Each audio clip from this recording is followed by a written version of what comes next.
And he makes it. All right, so, man, thanks a ton for joining us. We're very aware of your skills and your success. This is an office of 350 agents. I'm a 16-year team leader, and every month we have what we call Investment Club, which is people that don't just want to be real estate agents. They want to make way more than what they need monthly to survive, to have money to invest in vehicles that kick off passive income. And hopefully, to a level that is their ultimate standard of living, where hopefully younger than older they can choose not to work if they want. Okay? Outstanding. So the first time I heard, my favorite kind of people, by the way, because that's really what it's all about, is creating financial freedom. And you're in the best industry in the world. There's more financial freedom been created through real estate than any other space in the history of time. So you actually get paid by your job to go look at real estate, and real estate's the greatest investment for the everyday man and woman to be financially free. So my favorite people, if I hadn't been at Keller Williams and hadn't opened franchises, and say I'd been at Remax or something with my mom had joined Remax instead of Keller, I'd probably own like 500 single family homes. That would be my kind of estimate. If the different trajectory that I'd gone on would have been that's what I'd have done. I just always wanted financial freedom, and there's no better way to do it than real estate. I have 101 single family homes now in my own name. I just love the space, and I don't know why every realtor, and I love that you guys are interested, because I don't know why every realtor doesn't own real estate. Okay, so we know you have a massive passive income. You own buildings, you own homes, you own businesses. First time I heard you was roughly 5 years ago. It was an event in Austin where you were invited to speak to team leaders that wanted to be millionaire team leaders. Sure, and Fran Reed put that on. I remember it. Exactly, and you blew everyone against the back wall with your opening statement when you basically said, I'm not here to brag. I'm just telling you, for reference sake, my monthly passive income is $833,000, which I wanted to crawl under the table, because the biggest thought I've ever had in my mind was $30,000, and here's a guy thinking way bigger. So let's start out. Tell us just kind of tips, ideas, strategies that were successful in getting you to where you are in this passive income game. Well, the very first thing is always the decision, right? So I put that in Miracle Morning for Millionaires, which is one of my books, that the way you're wealthy, first off, is the decision to be wealthy. And the analogy I give is, if you decided to be healthy, you said, okay, I'm going to be really in shape. Well, then the answers come pretty easy, right? Eat vegetables, eat healthy, work out, do exercise, don't drink too much, don't eat too many cheesecakes. And the same is true of wealth, right? You just have to make that decision, and then the wisdom shows up. And it sounds like a trick, but it's really not. A lot of people give voice to wanting to be wealthy, but they don't really want to. They haven't decided. I remember early on in my career, I had to really understand what commitment meant. I remember when I was building offices and I was exhausted, I was getting shingles from stress, and I wanted to quit, but I remembered, okay, I've committed. And so commitment means the choice of, hey, I'm going to be financially free, and I'm going to do whatever it takes to be financially free. The second thing I would say is action is way more important than anything else. Don't wait to buy real estate. Buy real estate and wait is one of my favorite sayings. There's no perfection. If you analyze something to death, your mind is designed to keep you safe. So if you allow analysis paralysis to occur, if you analyze something for too long, you'll always find more reasons not to do it than do it, because ultimately you're safer when you don't do anything than when you do something. That doesn't mean you shouldn't use your brain. Like, I try to use my brain. I'm a big fan of the book Blink, which is kind of have an intuitive sense right off the bat of whether something's worth pursuing or not, and then gather evidence to affirm, or if you think it's a reason to go ahead, you gather evidence to see if there's anything that eliminates it. But you're not trying to get a home run, so it doesn't matter. It doesn't have to be the perfect investment. You're trying to get base hits. Most of my career has been a sequence of base hits. And to be clear, my passive income, a lot of it got, right time, right place, Keller Williams. That was only because of my mom. It was pure luck. I was sitting with Richard Branson one time, and he said to me, look, a lot of people said I got lucky because I got out of the record business and got into the airline business just as the record business got completely put out of business. And he said, they're right, that I did get lucky, but I only got lucky because I put myself in a position to get lucky. So I talk luck. Some people come up to me and say, you shouldn't say you got lucky, man, you worked hard. And I'm like, yeah, I worked hard, but I got lucky. There's no question. You got to put yourself in a position to be lucky. The second fortune I made was in the downturn, the crash. And of course, I'm not proud of the fact that other people lost money and I made money off them losing money. That doesn't make me happy. But what makes me happy is I bought rental properties. I understood rental properties. I had some capital set aside. And when that market hit, like 8 was panic, 9 was panic, we were all panicking. 10, it started to kind of clear up a little bit. And then around 11, I was looking around going, everything, you know, I remember I was starting to look to buy stuff. And the more I looked into it, actually in early 2012, like the first quarter, I was analyzing 3 deals with my team, and we had to decide to buy one, and my team was like, which one should we buy? And I was like, it was as clear as day, we should buy all of them. Like, real estate has never been, it's all good deals, like real estate's mispriced. And I even taught my agents that I was teaching classes, you should be buying real estate now. This is like the best time probably in your lifetime to buy real estate. And I probably taught like 400 agents that, and I'll bet maybe 30 or so took action on it, but I was super grateful and happy that those guys did. Some of them come up to me and say, you know, you gave me the best advice of my life. But for me, I had capital, so I was able to go in hard and just start buying a bunch of real estate. And I'm talking about homes for $50,000 that would rent for $800. I was always a value player, so I was never betting on appreciation. I was always just buying cash flow. So putting money into cash flow in a situation that I can control. I've never been a stock market guy. Let me correct that. I was in the stock market up until 2000, the first boom and bust on the dot-com basis. And I remember I was investing and doing really well, mainly because I had some friends in high-tech firms and I was following their lead. And I was doing so well that people started saying, hey, you should lead a mastermind. I was like, I really don't know anything about stocks. They kept flattering me and telling me I should lead a mastermind, so I led a mastermind on investing in tech stocks at the worst possible time. Like, we started that mastermind. And again, I want to be clear, I was pressured into it, but I also said yes, so I take full responsibility. So I was like, hey, we should all go into this AFCI stock that my buddy works at. It's been killing it. It's gone from 4 to 80. And of course, it went from 80 back to 7 or 12 or something like that. So I was a bad guy to follow in tech. I knew nothing about tech. And that burned me so bad that even though like in 99, I remember I'd make like $5,000 a day just on the appreciation of the stock. Then I gave almost all of it back, and I realized I don't know anything about stocks. I'm never going to the stock market again, and I'm just going to do real estate. I know real estate. You don't have to be a genius to do real estate. You don't have to understand technology or, you know, fiber optics or all this other stuff that I was trying to do and trying to make a killing on. And so I always went back all into real estate. And I'm, to this day, 99.5% of my wealth is outside of the stock market. I have 5% in because I never took it out. It was just like in there from before. It's probably less than 1% now, actually, if I really am thinking about it. But and so I go into real estate full time because I understand real estate. And you guys are realtors, so you should be running around looking at properties with your buyers and sellers. My first home, I remember turning to the client and saying, it happened to be my sister. I was like, hey, you gonna buy this house? She goes, no. I said, cool, because I am. So I bought my first home in Austin for $77,000, put 20 grand down. I moved into it. I lived there for 2 years. I didn't like it. I didn't like mowing my yard. I didn't like the maintenance. So I moved back out into an apartment complex and I rented it out. And today, and then my original goal was to have 10 properties fully paid off. Anyone ever had a goal like that? Raise your hand if anything like that's happened, right? So that was my original goal. I was going to have 10 properties fully paid off. And then I went to this class and they taught me about positive leverage and negative leverage. And it's this idea that if you borrow money, hey Luke, you want to come say hi to everybody?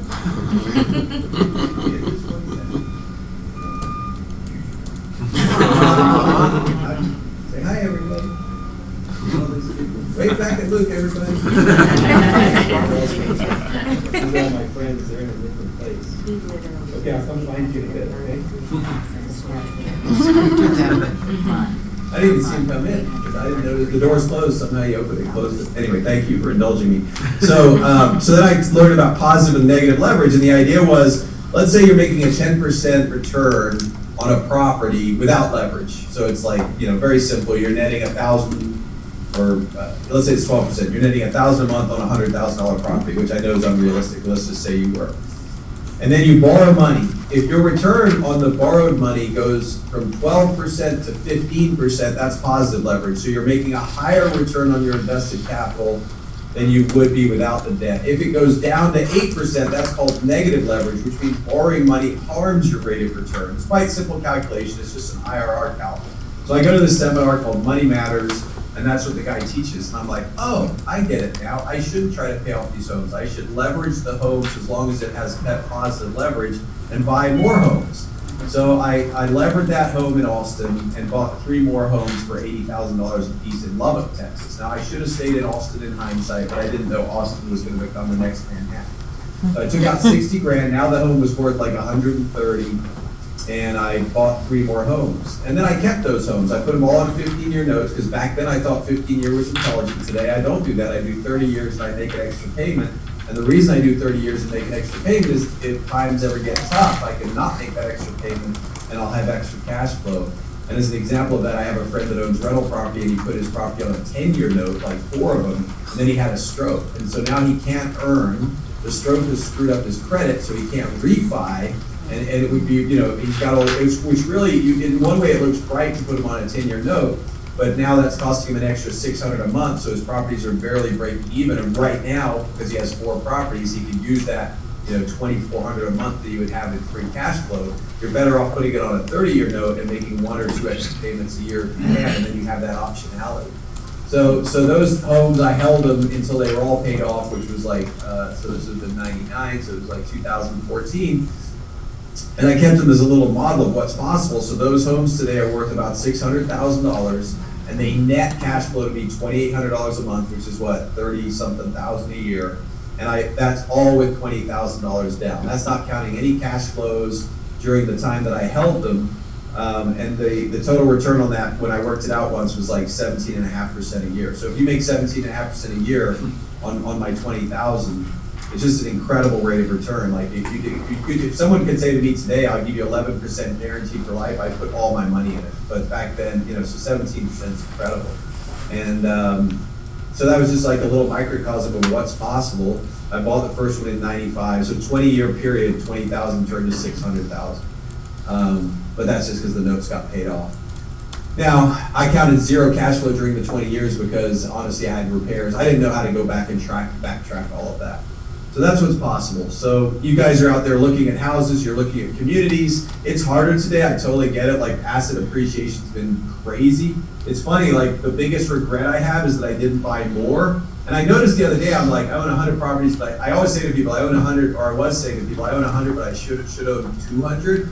And I'm trying to like have more appreciation for what I've actually done now and not fall into the gap, the achievement gap, where you set a goal here and you hit here and you beat yourself up for this failure instead of like acknowledging how far you've come. So I'm trying to reprogram myself to enjoy life a little bit more.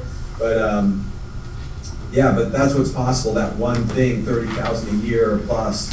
I think the gross rents are like 4,000, so I'm knocking off for repairs and management and all the rest of that. And that's my little microcosm of homes. And then in the downturn, because I bought rental property and I managed rental property, and I just saw these homes selling left and right, and I was almost like one of those funds, but again, I wished I was bigger and smarter and more courageous than those guys. I just used my own money and bought as many as I could, and ended up with a bunch of homes that now they're probably all worth 100, and they still rent for $800 or $900 a month. And I've always been a guy that buys in blue collar areas, like good blue collar areas.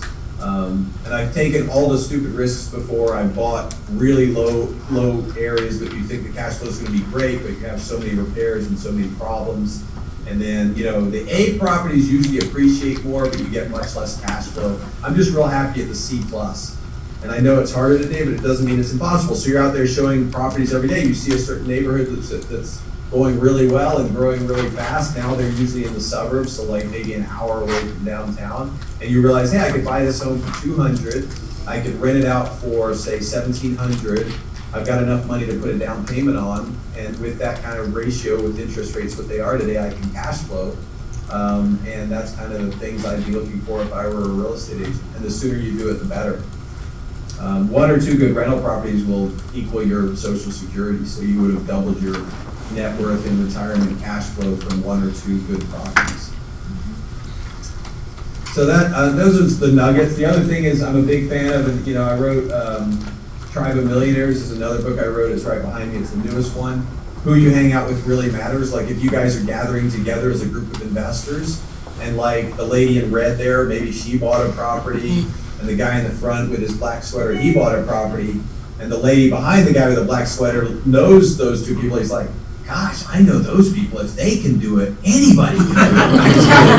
That's what I always feel like. I always think I'm the poster child. Like I always people look at me and go like, wow, if he could do it, anybody could do it. It's like I was a C student in school. It wasn't like I was killing it. I played Dungeons and Dragons. I wasn't like a cool athlete or anything. You see a lot of athletes have success. But what's great about a peer group is you have people that are like, working hard to sort of look at investment properties, and which is what you guys are doing. And then people do it, and you're like, there's no difference between me and that person. It's not like they're Bill Gates or Steve Jobs or somebody, Barack Obama. They're not somebody like super exceptional. You meet those guys, you're like, wow, no wonder you're successful. By the way, Gary Keller falls into that category for me. But I love one of the reasons I'm successful is I had two peers in Pat Hyman and Tim Rode, and those guys were really successful, and they weren't, Tim didn't even finish high school. Pat, they're just regular dudes. They're just like me. I'm like, wow, if those guys can do it, I can do it. And that was really a good kind of encouragement for me and for them. And we both built passive income through real estate. Both Pat and Tim were realtors that did it. I happen to be a franchise owner, which made me a little luckier from the cash flow perspective. But keep in mind, I bought all those franchises when nobody wanted them. Back then, it was like, I was just young and dumb, and I didn't have any other options, so I just went all in. Those guys, like Tim lives on $18,000 a month, he's retired. Pat lives on like $35,000 a month, he's retired, and they both did it all through real estate. And Pat had a similar journey to me. He was heavy in on the .com era, and then he got up to $1 million, and then he was all through like margin accounts. Some of you may know what that is. It's when you leverage up your stocks. And then the market all crashed, and he went all the way down to $250,000. And so then he stopped and he rebuilt it all through real estate. And he bought student housing, and he was renting stuff out by the bedroom. And yeah, there's a lot of headaches and there's a lot of hiccups that occur, but ultimately, real estate is a slow, generally up trajectory. Outside of 2008, we've never had a crash where real estate all across the country went down at the same time. And even then, it came back hard in like 3 or 4 or 5 years. And if you just are selective, you're out there as an agent anyway, serving your clients, learning what the good school districts is, what's hot, what's not, what's selling faster than others, and what's priced right, you can almost project the trajectory of a city. Like if all the stuff around you is 500,000 and then there's this little niche that seems like it's a long way away, like it might be a 45-minute or an hour drive, but it's still 250, you know that the pressure of growth, if you're in a big city, and I forgot what city you guys are in, so I apologize. What city are you guys in? Atlanta. Okay, so it's just like Little Texas, southern so it's town. kind of like Dallas. So you know the growth is going to push into that area. Like Pflugerville, Round Rock, you can still get homes up there in Austin for $200,000. The projected growth for Austin is that we're 4 million people by the year 2040. So we're at the last digit of the decade. We're at 2 million now. So I already know that all the growth is going to go into these communities, and those homes will be worth a lot more, guaranteed in 10 to 15 years. Now, could there be blips in the middle? Yeah, but that's where your cash flow comes in. You have to have positive cash flow. And I mean, after budgeting for repairs, vacancy, and a manager, because I don't ever manage my own properties. I used to, but as a lot of people get repelled from owning real estate just from managing the properties and getting that phone call because the pipes burst in the middle of the night on Christmas Day, and you've got to go deal with that. And for 8%, which is less than I tip waiters, I think it's a pretty fair deal to have a property manager that manages that for you. So I just build that into all my numbers, and then I look for the opportunities. And sometimes you'll find an opportunity on a potential listing, and you could go out there and say, look, you got to be very careful, fiduciary and all that, but like you might say, hey, before I list this with you, you need to do like $20,000 worth of work, and to be clear, this house needs a lot of fixing up. I'd be happy to buy it from you. And I want you to know that I'd only be able to pay you $180, and you could probably get $215 for it. But to get that $215, you're going to have to spend $20,000 to $25,000 and put in a lot of time, and I'd be willing to buy it from you. Again, if your team leader is there, probably going like, "I wish you'd never said that." You've got to be very respectful of fiduciary. That's got to be before you have a listing agreement, etc. But a lot of agents have that. It's no different than an iBuyer program. You can say like, "I can give you an offer yourself." And again, there are people out there that would rather have lower hassles and lower headaches. I'm one. Sometimes I sell properties now at a discount because I just want to move it. Like I look at these things as commodities now, not like homes. And so if I can get 5% less but have no headaches, no hassles, and sell it to an investor, sometimes I'll take that. So, but you're out there every day. You're looking at the game. You get to see stuff. That's really your edge that most other people don't have. Plus, you get full deductibility, right? So, because you guys are professionals in the real estate industry, if a doctor buys a house, they can't get passive loss deductions until they own like 5 and they allocate a certain amount of their time to it. You guys are professionals, so you get the full benefits of that right off the bat. David, talk to him about the rule of sevens. Yeah, so the rate of your wealth, you talk about the wealth doubling? Yeah. Yeah, so it's the rule of 72, I believe that it's. 72. If you divide your rate of return into 72, that shows you how long it'll take your net worth to double. So if you're making a 7% return in 72, that's approximately 10. That means in 10 years, 10,000 invested at 7% will become 20,000. So that's the rule of 72. Like my target's always been 15%. It's harder today than it used to be. So by that rule, every 4.8 years, my wealth should double. And the great thing about real estate is you also get depreciation and tax advantages and all kinds of other stuff. So that's the rule of 72, and I think it's reasonable to still get 10 to 12% of the rule of 72. So you divide 12 into 72, you get 6, I think, 60, 72. Yeah, so 6, every 6 years your net worth doubles. What's great about real estate too is you can see it, you can touch it, it's tangible, the tenants are paying you rent. It's not like Wall Street where you're like hoping that they're, not screwing you over and you gotta read these reports that you don't understand. That's what I love about real estate. Raise your hand if you own a property, everybody in the room. Hey, if those guys can do it, every one of you guys can do it. Hey, David, so that day I heard you did say that. Where most people will be jumping up and down with a 10% rate of return, and you said my standard's 15, which is unbelievable. So I'm sure you have people that bring you properties, call you up and say, hey, David, I got a property you might want to buy. Right. Run through like that phone call, like the questions you would ask them that would determine whether you want to at least go out and look at it. Yeah, so nowadays, I probably accept 12 nowadays, but I don't ever buy the hopium. So everyone that calls you with a deal is full of hopium. And especially when they're building or they're remodeling something, they underestimate the remodel, they underestimate the build cost, all this stuff. So the mistakes I've made is getting out of my wheelhouse. So generally what I'm looking for today is like a place where I can prove rents, I can prove the value of the house. So let's say, again, prices are higher now, so I'm trying to think of one. There's some stuff in Louisiana that we've been looking at, and it's an all-in new build for 160 that they say they can rent for $1,600 a month. So the 1% rule works really good, and that means 1% of the purchase price in monthly rent. So anytime I can hit that, I'm excited about it. So then we go analyze it. We're like, and I have a team that helps me analyze today, so it's not just me, but back in the day, I'd be like, okay, so show me your build costs. Are those firm? Are those fixed? Are you willing to go under contract that you will be guarantee this build price plus 10%, whatever your GC fee? And if it goes over that, you'll just eliminate your GC fee. Or I'd go into a property and somebody would send me a single family deal.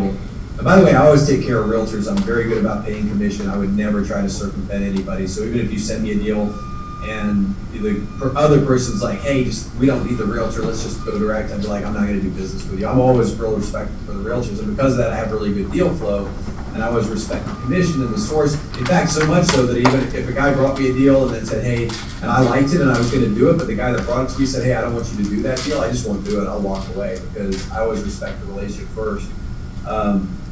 So how much hopium is built in, how much remodel. If it's a simple house and it's ready to go, it just needs new carpet and paint, and I can buy it for $200, it'll rent for $1,800, and I can prove the rents and I can prove the property, for me that's a no-brainer. But here's where it's risky. The guy says, hey, this home's $150, we're gonna spend $50,000 to get it up to value, then it'll rent for $1,800. So then I have to be certain, okay, so then I'd be like, okay, how many of these remodels have you done before? Can you send me the P&Ls for those? Oh, this is my first one, it's gonna be great. Then I probably won't do it. Asking a lot of questions to make sure, okay, I've done 10 of them before and I can send you the numbers. And again, they're gonna send me the numbers. I don't know if they're slightly made up or not. Who do you have that are reference checks? Who are your other investors? Who can I talk to? I'm really trying to vet the person first. If the person doesn't vet, And it's just simply questioning and asking questions. Give me the name of 3 of your investors. Okay, I call those investors. I ask the investor, hey, who else do you know that's invested with, let's say the guy's name is Jake. Who else do you know that's invested with Jake? So I'm not just calling the 3 that he's giving me, I'm trying to find other guys that he didn't give me their names. That would be my first process. Okay, send me the numbers, analyze the numbers. Are they accurate?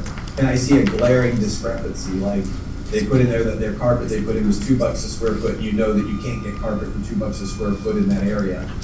So just looking for red flags more than anything else. Because the risk is somebody says it's going to be a $50,000 remodel and then, you know, it's $70,000. Or even worse than $70,000, you spend $30,000 and then they're like, I can't do this. And they just walk off and leave you with a screwed up house that's 3/4 done, probably done badly, that you have to start over on. And all of these are things that have actually happened. So you're better off at starting with that little simple buy a home that needs carpet and paint, so $5 to $7 grand, and then has a good rental. And if that's where you are in your journey, that's where I would start, versus a guy, unless it all bets out. Yeah, this guy's good, he's got proven track record. By the way, a lot of those guys that can do those rehab want to flip it, because they make more money from flipping. And my perspective of flipping is it's fine, but flipping is just a higher commission. So if you get 3% for selling a house to one of your clients, if you do a good flip job, you make 10%. If you do a bad flip job, you lose money on it, right? So flipping is just another commission. It's not really wealth building. Now you can do it to make that 10% to buy and hold. And by the way, buy and hold never looks as glorious. So when I kept 100 homes, I actually built a team. We were buying from Fannie Mae like 20, 30 homes at a time. And we actually bought and sold 600 or 700 homes in that platform. I probably did 1,000 total, but like inside that platform for me to keep 100. Now if I had flipped those 100, I'd have made $1 million extra. But, and because I was making more on the flips than the keeps. But because I kept them, today they're worth $4 million more than I paid for them. I probably paid $6 million. They're probably worth 10. They might be worth 11. And I'm cash flowing $500,000 a year from them. After paying a guy $70,000, you know, maybe $450 to $500. After paying a guy $70,000 to manage all the property managers. So I have a manager that manages the property managers, and that's why I'm like, I should have kept 200. I'm kind of annoyed at myself because yes, I was flipping them to make more money because I had a bigger team when we were trying to scale up. Then the market healed, so there, all of that thing went away where I was like, I remember I did 300 the most I ever did in 1 year, and I was thinking I'd do 1,000 the next year. We did like 50 the next year because suddenly all the hedge funds came in and they started buying everything. But the keeps, a keep will look less glorious in the short term. Yeah, you're not making that $50,000 you could by popping it, but 20 years later, when it's a paid for asset in your life, you'll be happy. I remember talking to a builder one time who was kind of a custom builder, and he showed me all these homes he built, and I said, what if you kept one of those homes? Because he was building these high-end homes for like $800,000 in the area called the Courtyard in Austin that are now selling for 3.5. And he was like, you know, if I kept one of those homes, my net worth would be double. You know, instead he's a builder, he's on the grind, he's on the treadmill, and he's just kind of having to fix up and flip and sell on a continuous basis. Know it for what it is. It's a job. It's a lucrative job, but it's a job. The other great thing, going back to my analogy of the 600,000 that I built off 20,000, you know, my capital gains on that is probably, well, part of it's mortgage pay down. So let's say I bought them all for 80, that's 240 and 70. So 300 of that was acquisition costs. Probably another 100 of that was like repairs. You could find a reason for deduction. But then I've depreciated a lot of it, so that probably gives another 100 back. So I've got 300,000 that I made, but I never had to pay taxes on. Does that make sense? And in the other example I gave with my 100 home portfolio that I paid, you know, maybe $6 million for, that's worth 10 or 11, I got $4 or $5 million in unrealized gain. And this is how Warren Buffett made all his money, and this is why selling isn't the best idea, even though short term it can look good.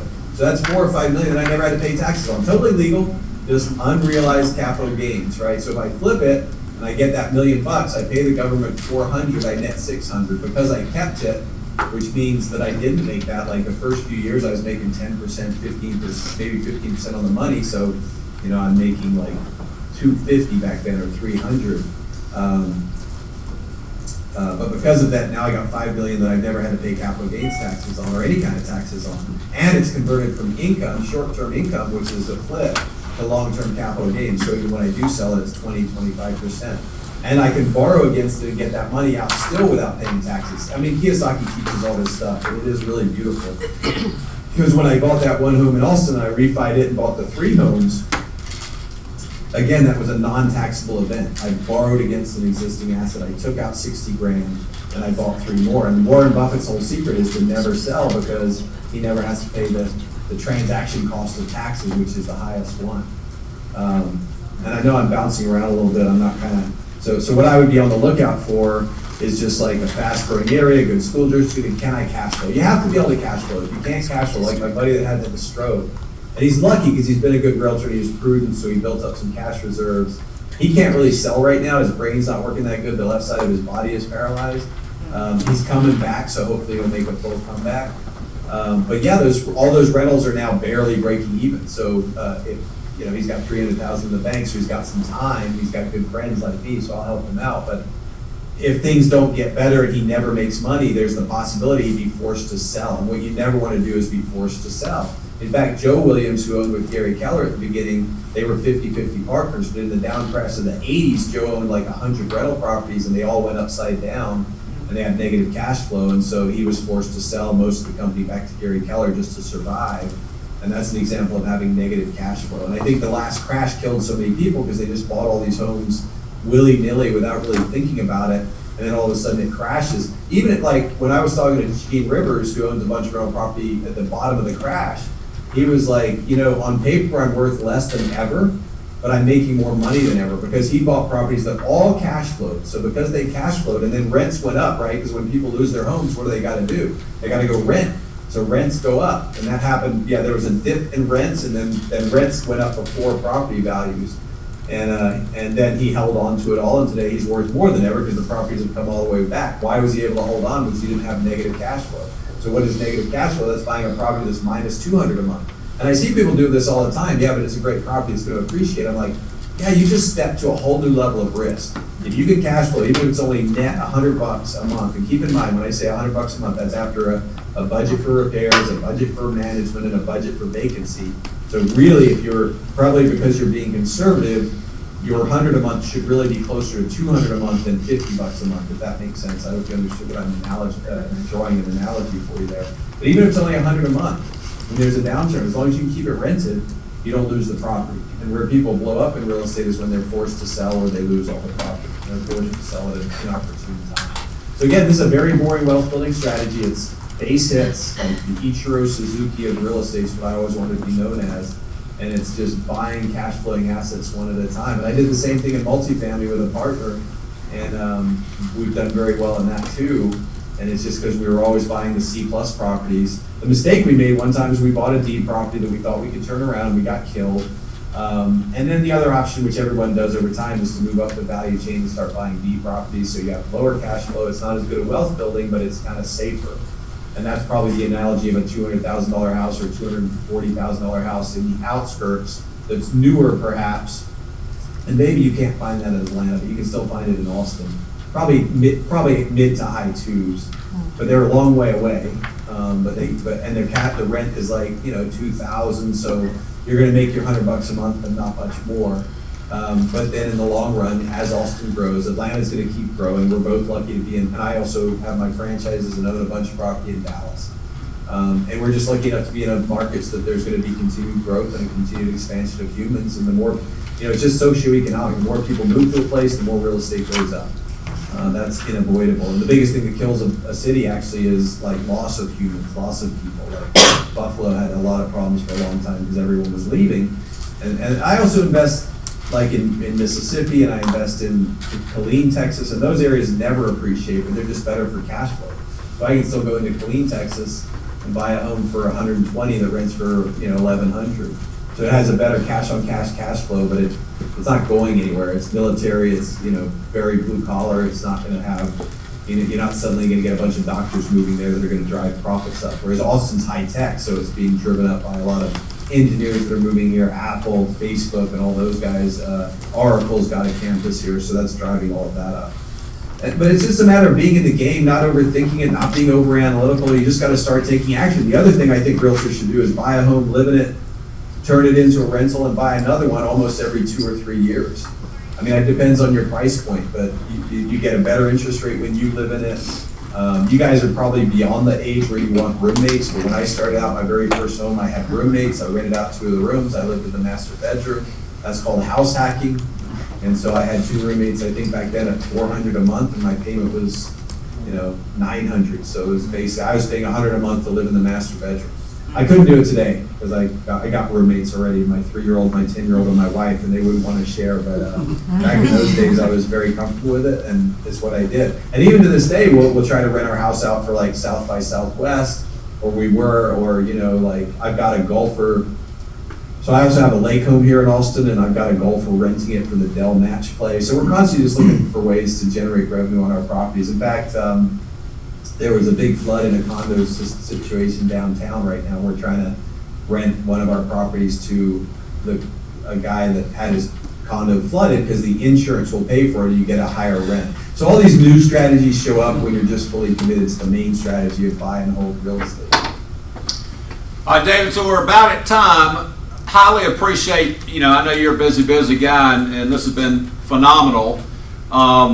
It's pretty wild. Atlanta's probably the same as you, where, from 2012 to, let's say, 2017, let's just say we had 100% appreciation. And actually the 12 quarters since that, on top of 100, Atlanta has had plus 5% appreciation median price for 12 quarters in a row after 100%.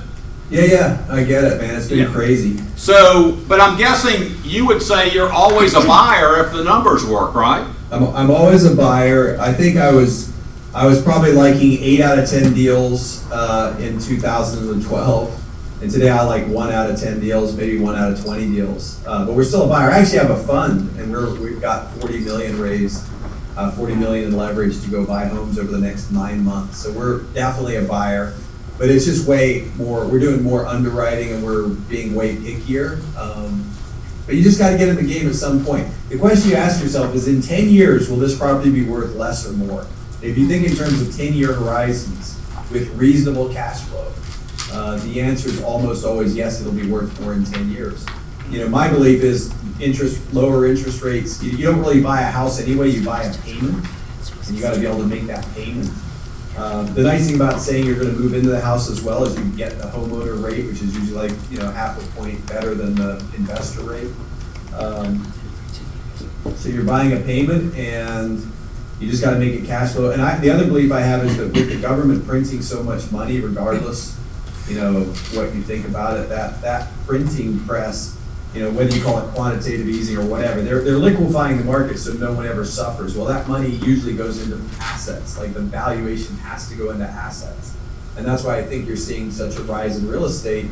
And then as the cities get more regulated, it's the craziest thing, right? And I'm not political, but like, they want to make a nicer city, so they make it way harder to build. And then they're wondering why there's no lower income housing, but all of a sudden it costs more to build. You got to put in a sprinkler system, you got to have so many trees, you can only have so much square foot of home.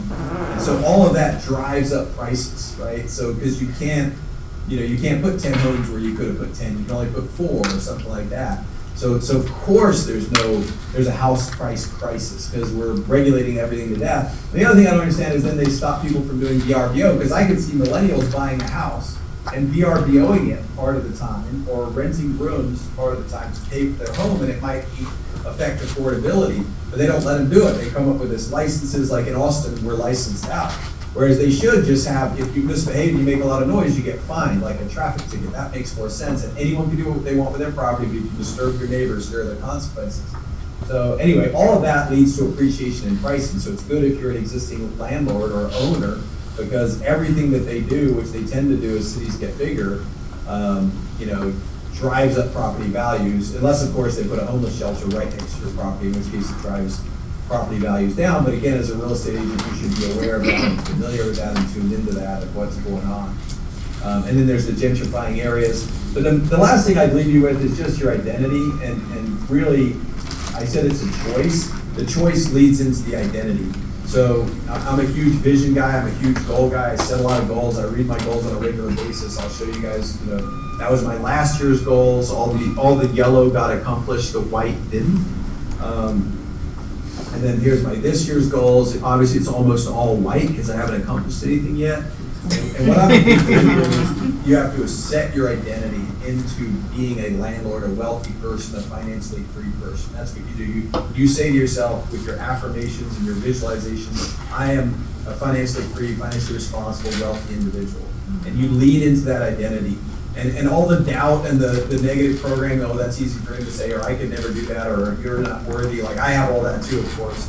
All of that, you just ignore. You're like, okay, yeah, sure, whatever, just stop talking to me. You leave that negative part that doubts you aside, and you lead into your identity of being an investor. What does it take to be an investor? Well, you have to look at deals. You got to look at 100 deals a year minimum. So part of your goal would be look at 100 deals. You tell everyone in the market center, I'm an investor, I'm a buyer, send me your deals. I will always honor your commission. I will always take care of you.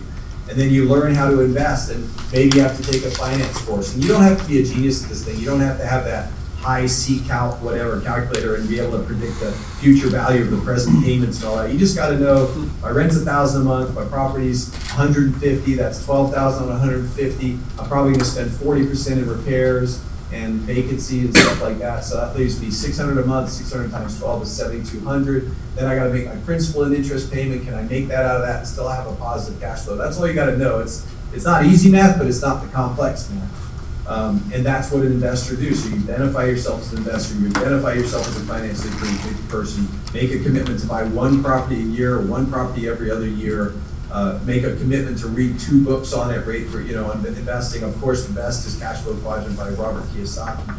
Another great one is Creating Wealth Through Real Estate Investments by, I think, Russ Whitney. I think he died recently, but, and there's a lot of BS in these books too, like the no money down and all that crap is just people, they overhype how easy it is. So, but you look past that, because inside of that, there'll be BS nugget that I can take with me forever. Does that make sense? BS, okay, nugget.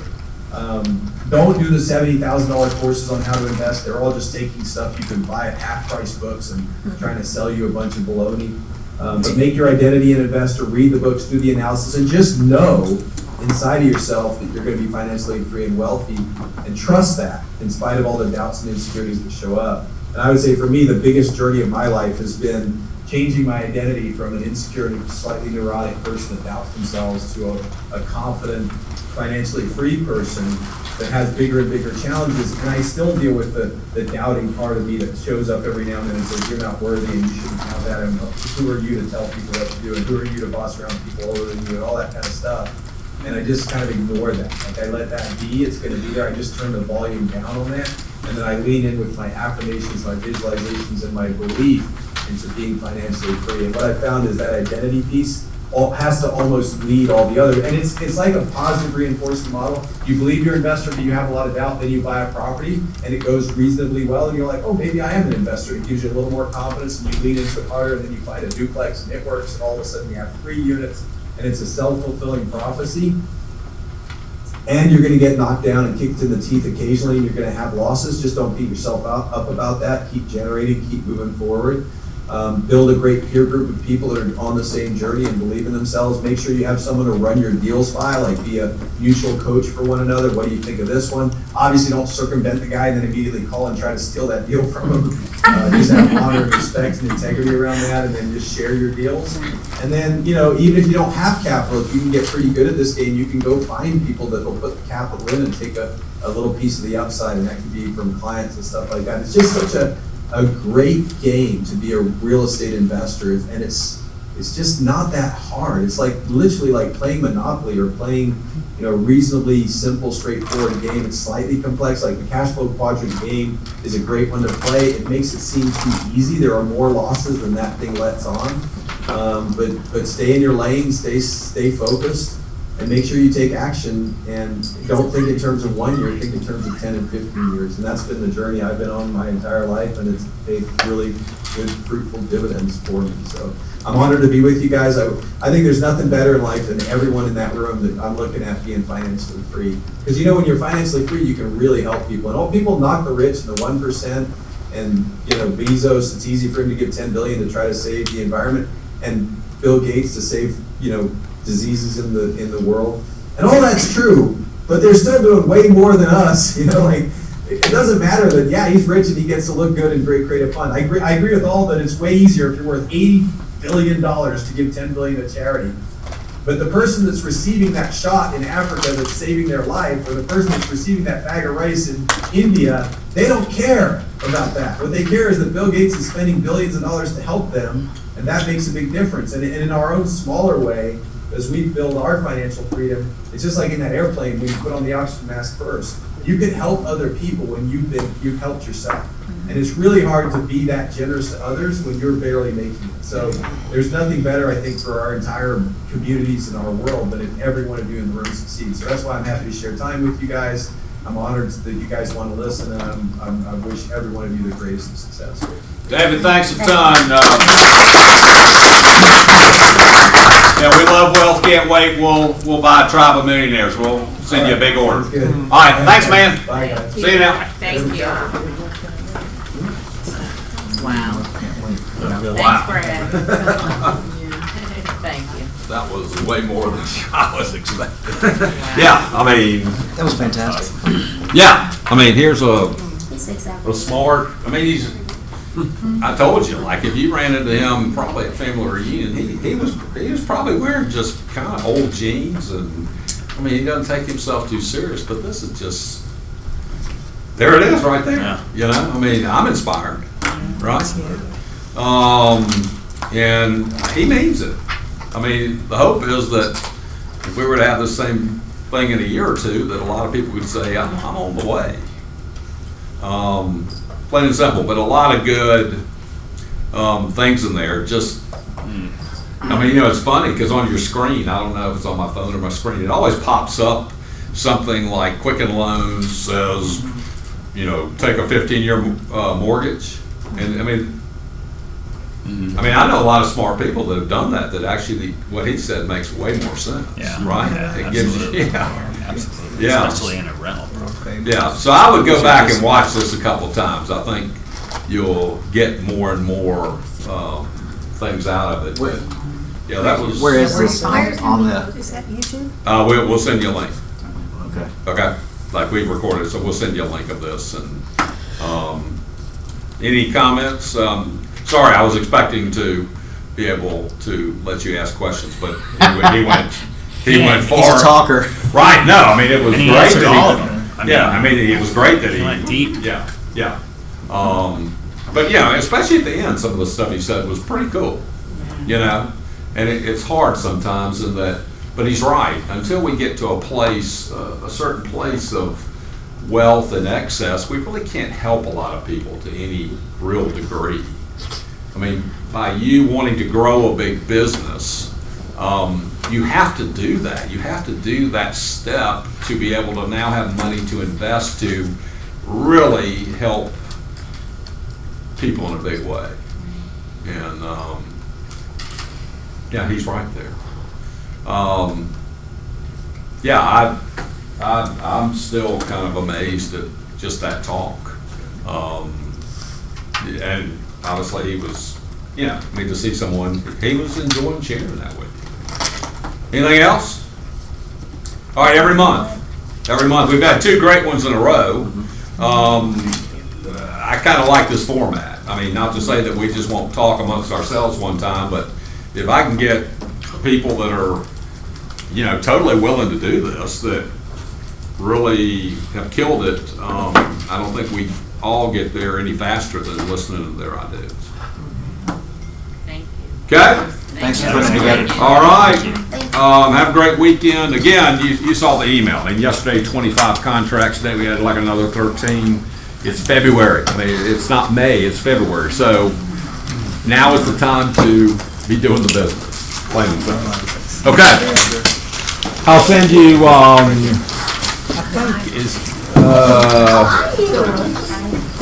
is everyone, hey, real quick, does everyone get my email about Investment Club that's in here? Yes. Every single person? Yes. Okay, well then I can send you the link.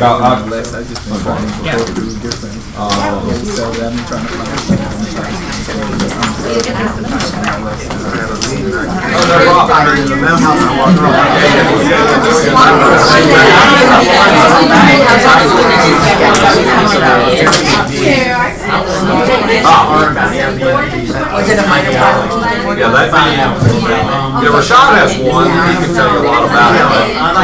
That has one, I don't have one person. Becky, I think Becky, they are going to be on the Bears. But, yeah, I'd like to get someone that's live there. People's playing, they're paying off their houses and Oh, no, no. It's more fun.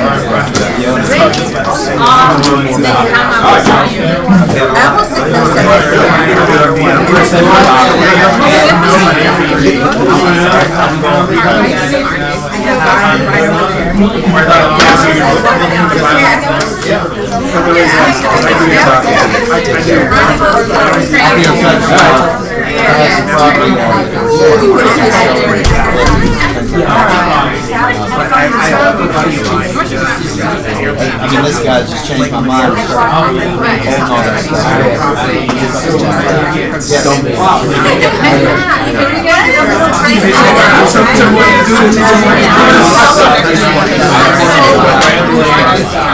Here we go.